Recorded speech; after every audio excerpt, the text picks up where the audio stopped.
accepting Columbia's prestigious award, the Botwinick Prize in Business Ethics, Howard Schultz, chairman and global ambassador for Starbucks Corporation, told the following story during his acceptance speech. I had the chance to travel abroad with other American businessmen, and when we went to Eretz Yisrael, to Israel, we had a chance to go to Mea Sha'arim.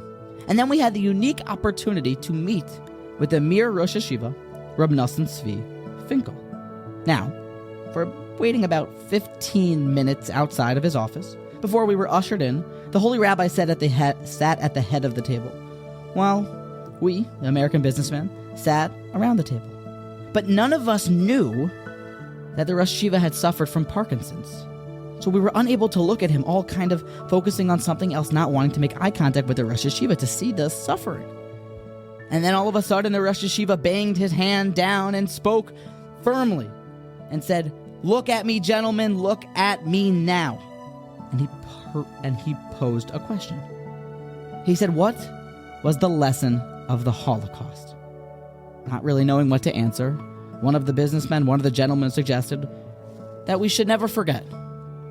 Dismissing that answer, the next one said, "Well, we have to prevent this."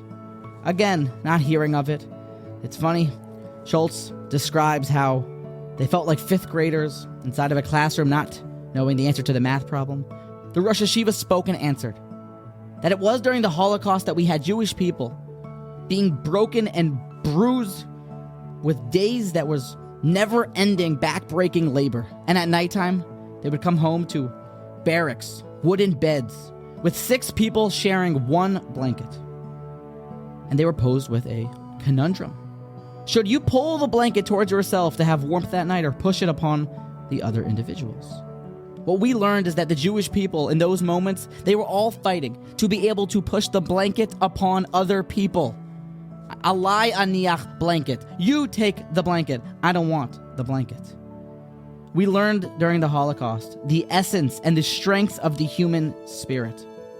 Gentlemen, go back to America and push your blanket onto other people. It's been too long since we've spoken about Rav Noson Tzvi Finkel. I think that if I can meet anybody in history, it would either be David HaMelech or maybe Rav Noson Tzvi Finkel. One of the most inspiring characters to ever live. He taught us our potential. He taught us our koach, what we are capable of. Let's take the Rosh Yeshiva Zechariah Levracha's message and start to push our blanket onto other people.